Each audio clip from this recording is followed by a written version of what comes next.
Hey, Renter Retires, it's Adam Schroeder here with another episode, and I'm joined as usual by the founder and CEO of Renter Retirement, Zach Lemaster. And we are joined today by the leader of our Akron team here, that is Steve. Steve, pleasure having you back. Thank you for having me. I appreciate it, guys. Good seeing you again. Yeah, absolutely. So I don't think we've had you on the show since the BP conference last year. So just Correct. before we dive into what we want to talk about today, anything else, anything new going on in the Akron area? I know in some of the areas you're in, Amazon's coming to town. Yeah, the Amazon Center's being built down in Canton. The one in Akron, they just keep expanding it, making it larger and larger, I feel like. It's like a distribution center. Economy is still rocking here. Rents are still increasing steadily. Real estate's hot in Akron. Steve, for those who don't know, which is probably most, but where is Akron and Barberton, and why would anyone consider investing in that area? So Akron's about 30 minutes south of Cleveland via like interstate highway. Akron's super landlord friendly, and the areas around, like the suburbs around Akron, are even more landlord friendly. If you have like an eviction, like some places you're months out. In a lot of these suburbs, you're 2-3 weeks, you're in court. Where like even like Cleveland, a bigger suburb, you're still 2-3 months before you get a court date.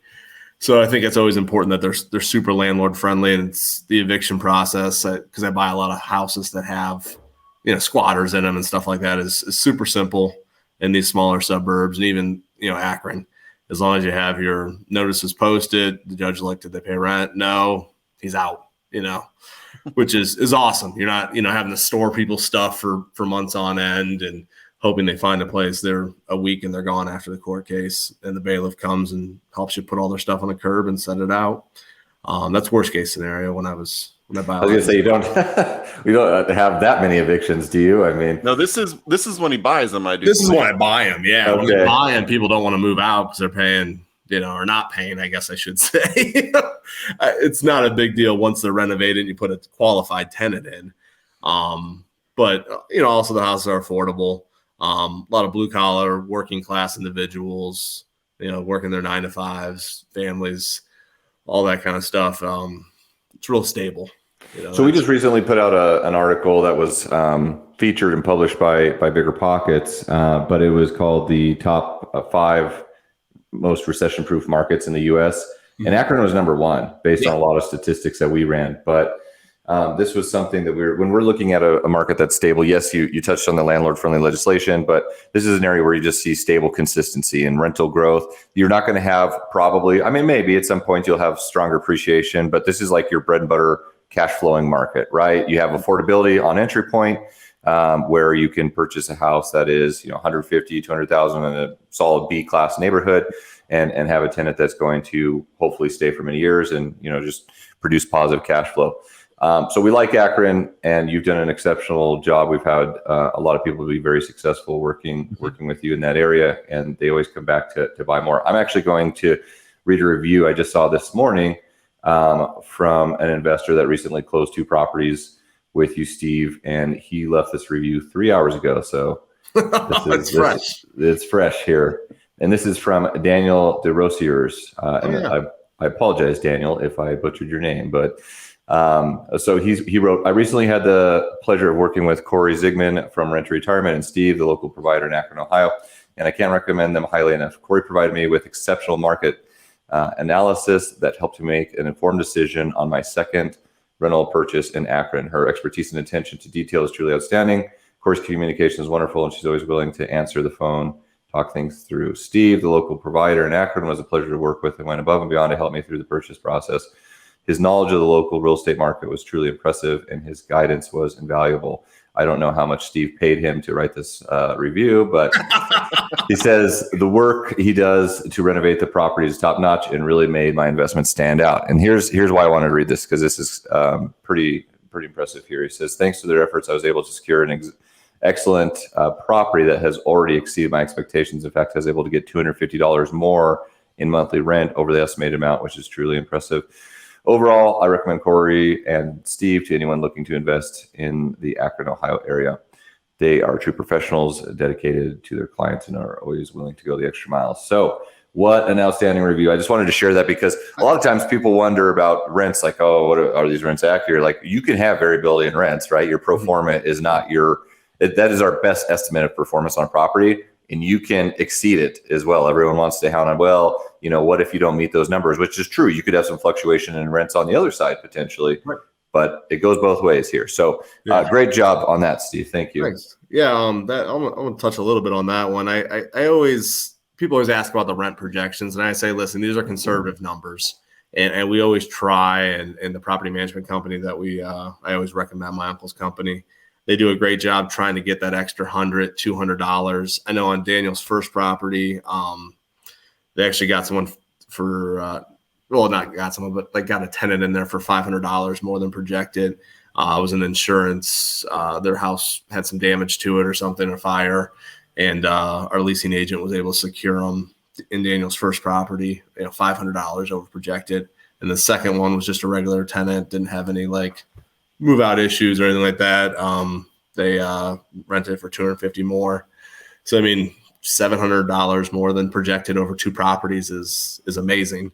I saw the first tenant actually had to sign an extension because their house from the insurance damage that they had. That's on their other house, right? Like their house. That's why they're living as a tenant. Yeah. So they owned a house, right? And there was a small fire in their house or something of that nature, and they needed a new place to live, and the insurance company was going to pay for it. So is why they're living in it. They just signed another 6-month extension because their renovations aren't done yet.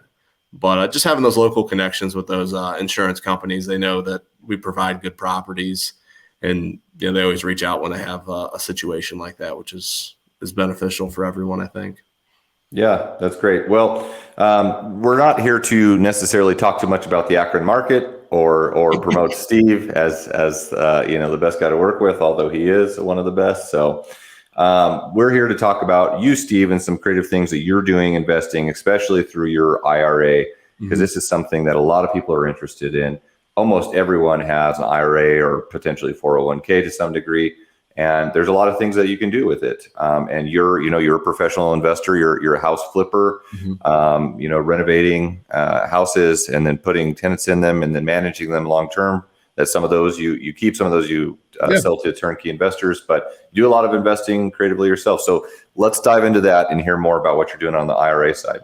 Yeah, so I opened a self-directed Roth 401k. And what this does is it helps me flip homes in the Roth as well as lend out of the Roth. So it's kind of a double-edged sword because, you always need lending for doing flips when you're trying to do a lot of volume. So to help build that capital, we would buy the house in the IRA, the Roth IRA, and we would do the renovations. And then once we sell the property, whatever the margin is tax-free, kept into the Roth IRA. So let's just say, for example, you buy a house for $100,000. You put 25 into it, you sell it for 150. The 25 you made in profit stays in the IRA, the Roth IRA, tax-free. So when you go to pull it out when you're 59 and a half, you get those proceeds tax-free, which is amazing, right? Because it takes down the taxable income that you would make on a normal flip. And then it keeps it in there long term. And then what we do with the money, once it's in the Roth IRA, we then take that and lend it to ourselves. And you can charge yourself whatever the fair market interest rate is, points, legal fees, whatever. And then you lend against that house that we flip. And then we keep doing that, keep rinse and repeating. The only thing I'd be careful of is you got to make sure that you don't do like 100 flips in your Roth IRA in 1 year. They'll hit you with it's called a UBIT tax, is what it's been explained to me as, unrelated business tax, income tax, or something like that. Now, is that on just the IRA or also the 401k? Because it was my understanding that is not charged. And this is more or less if you're using lending, at least what I'm talking about, to buy a house and the long-term hold, you get UBIT on self-directed IRA, but not necessarily 401k is what I understand. Is that accurate? Or I've never looked into buying them and holding them long term. I always liked, my understanding is if I held it in the 401k or the Roth, I wouldn't be able to get that depreciation from your normal depreciation and schedules and stuff like that. So I've always done it short term, holds in them with the flips, and then also just the lending. But they said if you like make a business out of flipping in your Roth, then that's where it shows that it's like a business activity. But if you, let's say you flip 50 homes a year and you only do 4 in your Roth, then it's not like you're running a business. You're only doing a little bit in the Roth. And what I liked about what you were talking about is you mentioned how you're doing it with, with the business partner there. And so one of the biggest things whenever you are doing this is the cost of money is Right. just, you're paying points to some random person as opposed to, if you're trading back and forth, essentially your money's staying with you. Right. You're able to keep it all in house. So that reduces the amount of capital that you're actually using. Yeah, for sure. So if you're, lending it to yourself, you're, getting the points off of the deal plus the interest, which kind of keeps it in house. I mean, because I have several lenders that lend me money, individuals, companies, whatever it might be, and they all, make double-digit returns plus points. If you could keep that money into your own account or your own retirement account, why not? Be your own bank, right? Yeah, I love it. I mean, exactly. so this is a tax strategy is mainly the play here, right? Yeah. Because it's still the limiting factor is capital. It comes down to how much money do you have in your IRA and what do you do with it? And this isn't just IRA or 401k. This would be applicable to say a whole life insurance policy where you have a cash value. You can do the same thing there where you pull money out and be the bank. There's all sorts of philosophies out there about, creating lines of credits and things like this, but it's just one, I think, of many things to think about doing. But in your case, Steve, you're a professional house flipper. So you're taking the money out, you're lending it to, other companies you own or have ownership in, and then you're flipping houses with it, paying it back. Exactly. Secured with the house. So.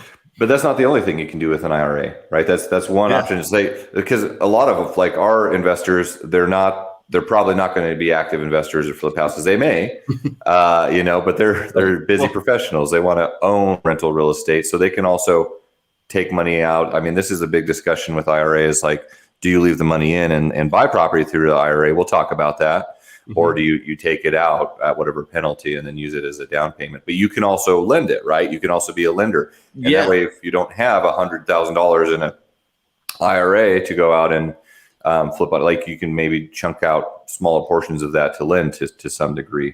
And then those contributions have to go back into the IRA, right? Mm-hmm. Yeah, so I have people that lend out their self-directed IRAs to me, and then once I'm done with the house and I sell the house, their funds are returned into their IRA. And they get double-digit returns and secured by a personal guarantee and the real estate in a first position lien. So that's probably half of the lenders that lend to me use some sort of retirement account that's self-directed. So it's a strategy that's used a ton, I think. Let's talk about private lending a little bit, and I think let's hit on some points and that go beyond just your IRA, just about private lending to individuals. Because this is something I unfortunately have a lot of bad experience with, of lending money to people and losing it or not getting it back. And, what things you need to be conscious of. And right now it is crazy. It's like everyone and their brother is some syndicator or something. And then they're like syndicating for other syndicators that are syndicating and lending out money. And you don't even know what the damn project is at the end of the day. Right. It's just nuts, man. There's so many people because it's so easy to jump in and say, I'm a syndicator, right? And because they've invested, I'm an investor because I've invested in one passive deal in the past. It's like, no, I actually want to see your active projects that you're working on, right? And I want to see what your actual experience. And are you the operator? Are you are you one of the GPs on this thing? Because if you're not, I'm not talking to the right person. But here's my opinion. When you're lending to someone, because you mentioned a couple key points on lending to someone. One, first position, right? And being that means you're the only investor. So you're like the bank. You are the bank in this case. Let's say you lend Steve $100,000. He goes out and flips a house. He pays you, whatever, 12% or whatever the going rate is. That's fair. Flips a house in 6 months. You get your money back plus interest. But what happens if that doesn't happen, right? And so here's the key things I would tell anyone when you're lending money to somebody.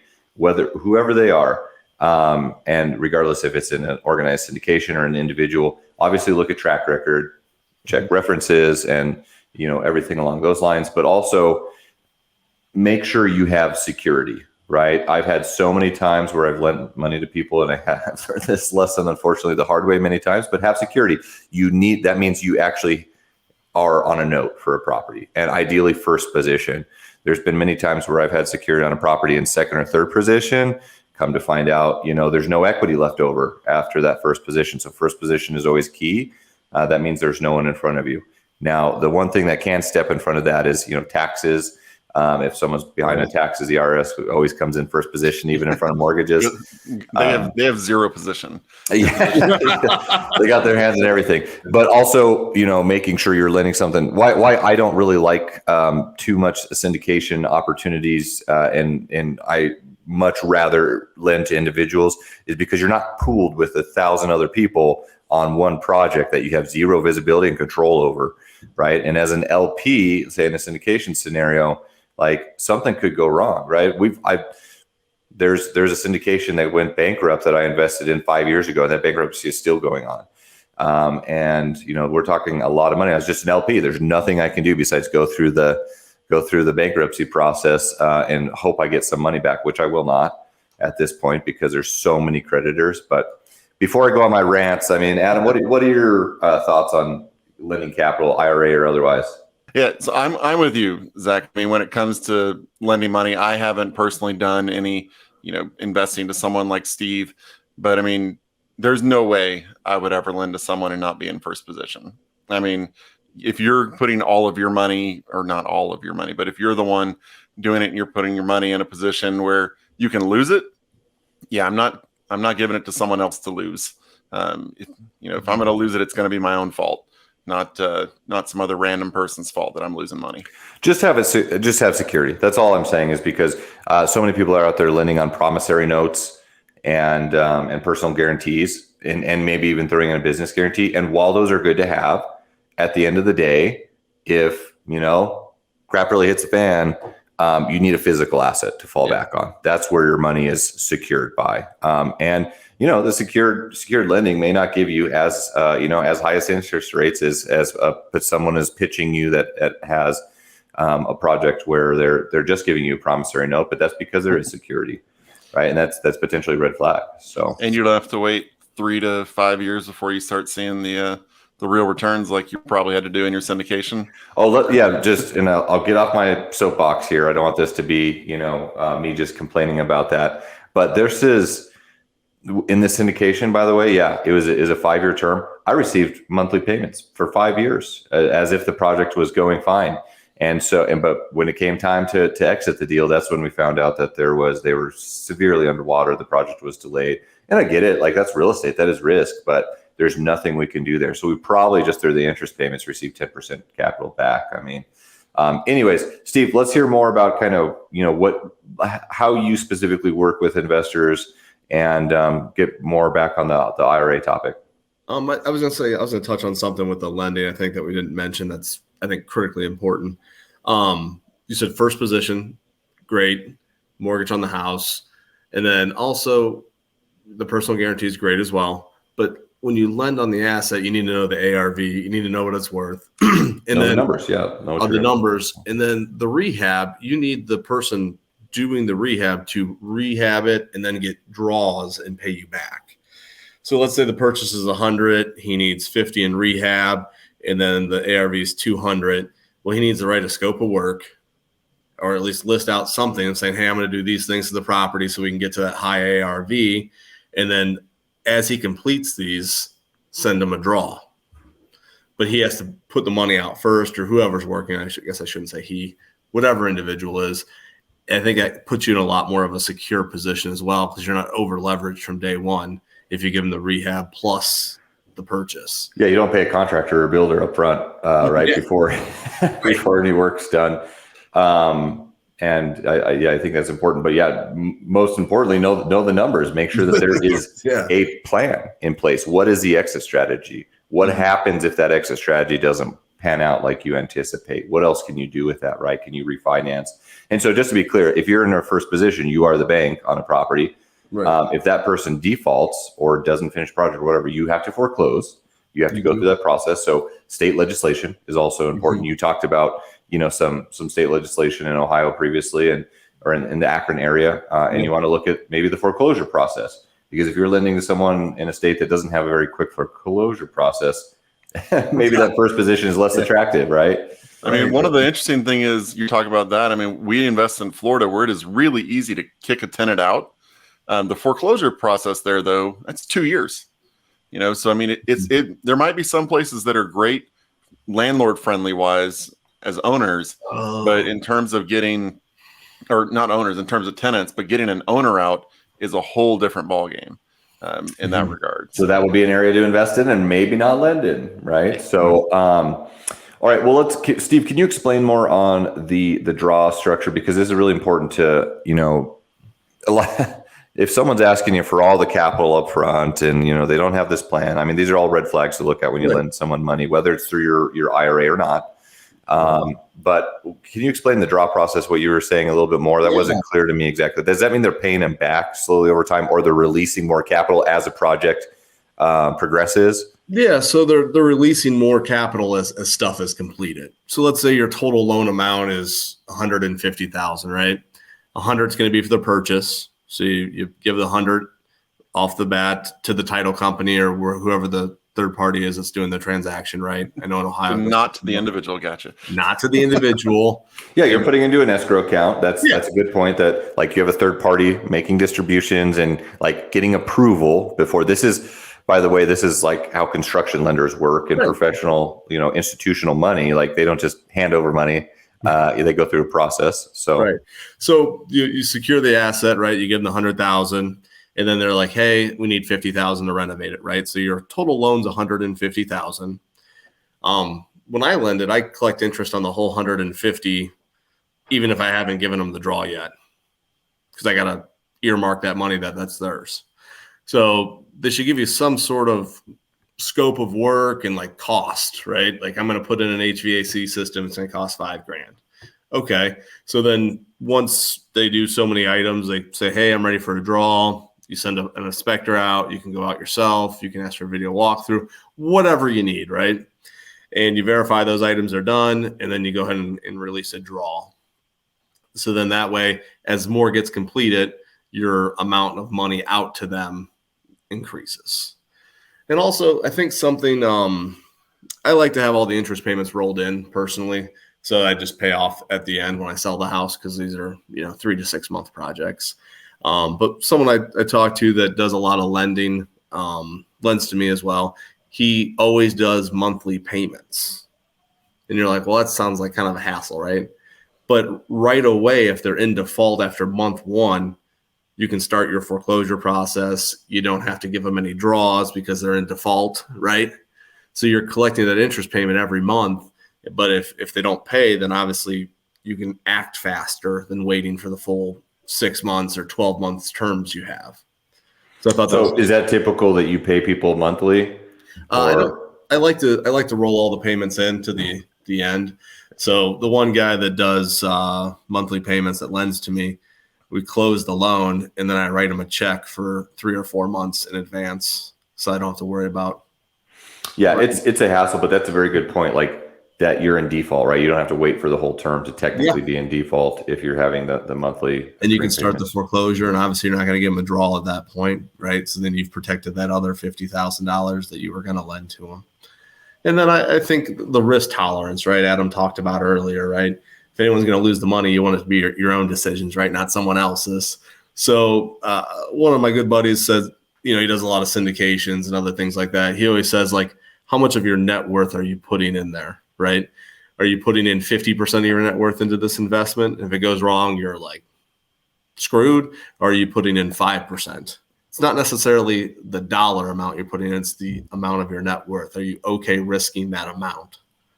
Because there's a risk to everything, right? I invest in syndications too. I'm actively in 2 of them right now. I'm not a syndicator, but I'm in 2 myself. So I see the risk, but I did smaller amounts that were, if I lost it, it was going to be okay. It's kind of the way I look at it. That's a huge point of like what percentage of your capital are you investing into different projects, right? I mean, real estate included, or really anything. Mm-hmm. Now I'm probably not following that same advice because I'm not very diversified across different assets because we only invest in real estate. Same here. But we are diversified within real estate, different locations, asset classes, different projects and things like that. So I'm with you on that. I'm 100% into real estate. I don't have anything else, but I'm diversified in different areas around Ohio, and then into syndications, and then into hard money lending, and then I got an Airbnb in Myrtle Beach. So I kind of spread it out as much as possible. Like you said, I'm diversified in real estate. So you're not like Adam, who goes to Vegas over the past week and doesn't work and puts all his money on red. He's only down half it on red and half it on black. I never lost until it went to green. You had fun, so that's the most important part. Yeah. So. And I didn't spend all my capital. That was the other important thing. I mean, but it's the same thing, right? You go to Vegas, you only take as much as you're willing to lose. Well, if you want to walk out happy. So the last thing we wanted to touch on here, and it's something, we've talked about creative financing on the show before. Mm-hmm. I've had people ask me in conversations, hey, I've heard about this, are these markets a good one to do? If I buy this property, could it possibly be good to do as a lease option or, something along those lines? And I was talking with you a few weeks ago and you said, hey, I do some of these myself. Talk a little bit about the, if there's what kind of demand you're seeing there and kind of how you're structuring those deals. And I know you're doing a few of them yourself. And Adam, are you talking about on the acquisition where you have a seller finance, or you're owning it and leasing lease option to a tenant? Yeah, they're buying and then, doing lease it option to a tenant. Okay. Yeah. So I don't do like rent to owns. I do lease with purchase options. So it keeps a lot more rights for the. And explain that, break that down, Steve, just so people are clear. So at a certain point, Ohio, I forget like the exact percentage, but let's just say at 20% equity, that tenant or person buying it from you starts to have rights to where they're like an owner, and you have to go to the foreclosure process. So I do a lease. So I have two contracts, right? I have a lease with them and I have an option to purchase. So with their down payment, they're buying the option to purchase it at a set price.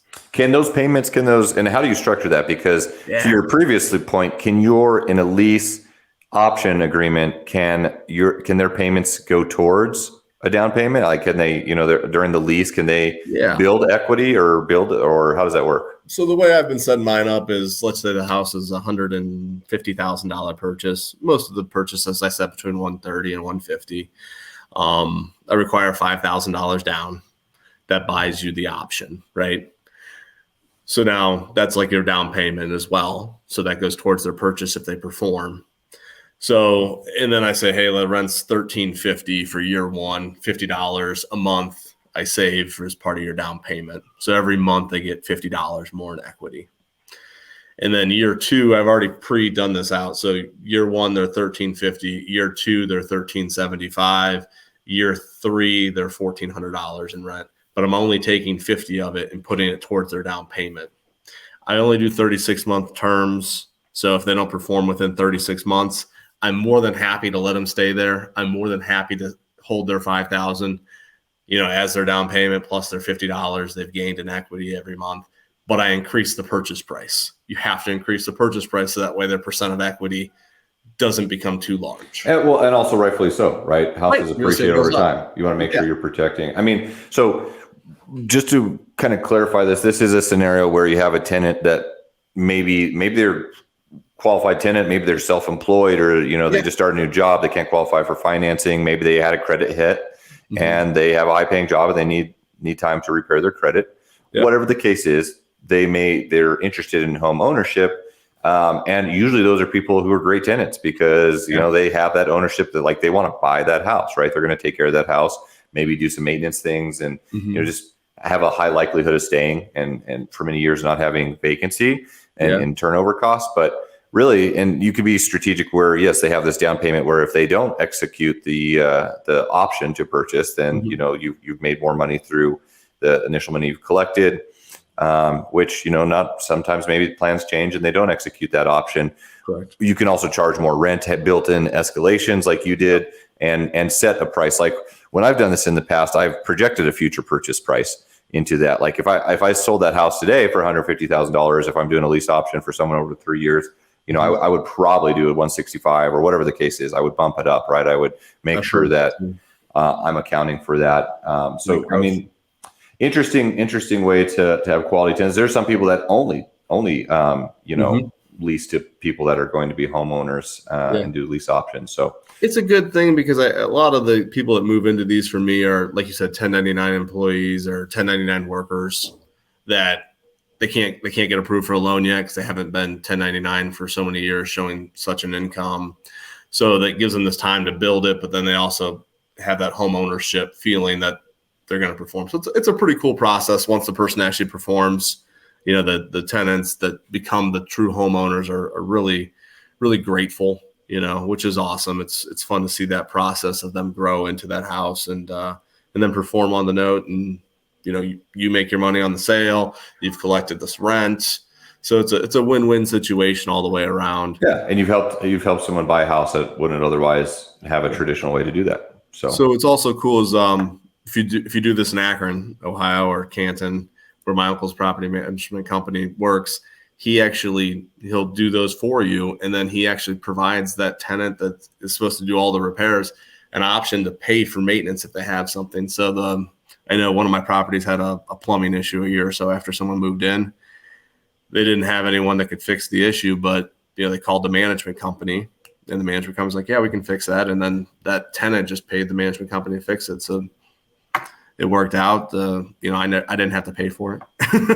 Did I hear you say though that you're facilitating lease options for investors? Yeah. Potentially? Yeah. So I know a few clients that bought properties from me like 3 years ago when I first got started. Were talking to me about different things I was doing, and I brought up the lease purchase option, and he did that with both of his properties when they turned, and he's like, it was great. I collected the $5,000 up front, and then they moved in, and it's been 6-7 months. They paid every month, and he's like, there's no maintenance ever. How do you find those tenants? It takes a little longer, and you have to look at it and be like, all right, they still have to qualify as a tenant, right? And then they got to be like, are they ever going to actually get that credit up to that point where they can perform? Is something you want to kind of peek at as well. Kind of ask them their game plan. How are you going to perform on this house, right? So I think it takes a little longer to find the tenant because you're asking for a larger payment up front. They have to be able to save money, right? Which is sometimes an issue. It's why sometimes they are tenants. They can't save that money for the down payment. And in this way, it kind of helps them build it as well over time, taking that $50 each month and adding it to their initial down payment. So I would say the finding of a tenant is a little longer, but it's also, hopefully a longer term solution for, in case you're afraid of turnover or something like that. Typically these people, if they put down $5,000, they don't want to lose that money. They're going to perform, or at least try to. So I think, I'd say the average tenant we find in, I don't know. So a lot of times we find them right before the property closes or something like that. It usually takes a couple of weeks. Worst case, usually 30 days. Sometimes these lease to purchase options will take 30 to 60 days. It does happen, but that's something you account for and just know going into it. It's a little bit more of a vetting process. Fantastic. Well, Steve, we want to thank you for joining us today. Really appreciate it. If y'all want to see what Steve's doing, you can head on over to renttoretirement.com, click on the active inventory.